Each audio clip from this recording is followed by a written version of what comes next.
మునులు అని ఎందుకన్నారంటే మౌనంగా ఉండే వాళ్ళని మునులు అంటారు. మౌనం ద్వారా కూడా జ్ఞానాన్ని చెప్పగలరు వాళ్ళు. మీకు దక్షిణామూర్తిని తీసుకుంటే ఆయన మౌనంలోనే సనకన సనందాదులకి బోధ చేశాడట, మాట్లాడకుండా.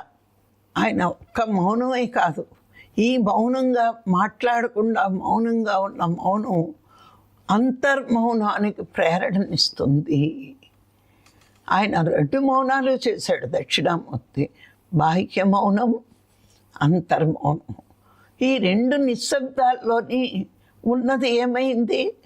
ఈ ఇంద్రియము అంతరేంద్రియమైన మనస్సు కూడా నిశ్శబ్దమైపోయింది. ఇంకక్కడ ఉన్నది ఆత్మ ఒకటే. సర్వత్రా ఆత్మ ఉంది, దక్షిణామూర్తిలోని ఆత్మ ఉంది, మరి సనక సనందాదుల్లోని ఆత్మ ఉంది. సర్వత్రా ఉన్నది ఆత్మే కాబట్టి దక్షిణామూర్తిలో ఉన్న జ్ఞానం అంతా సనక సనందాదులకు అందేసిందంట.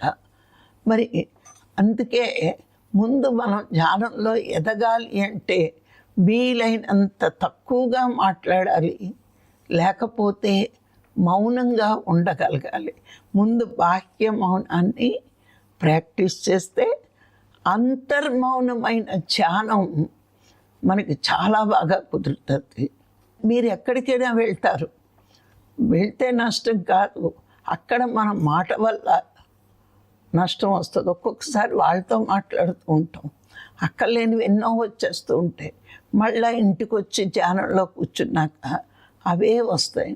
కొంతమంది మాట మౌనం ఉంటుంది, సైకిల్ ద్వారా అని ఎన్నో సైకిల్ ద్వారా అంతర్మౌనం లేక మనకు చెప్తూ ఉంటారు, యాక్షన్ చేసి ఇలా చేసి అలా చేసి.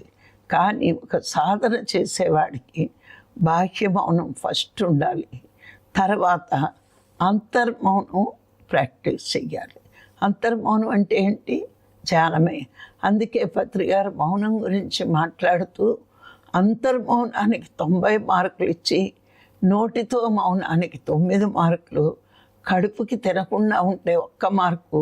ఇది మౌనం, కడుపుకు మౌనం 1 మార్కు వస్తుందని చెప్పడం జరిగింది.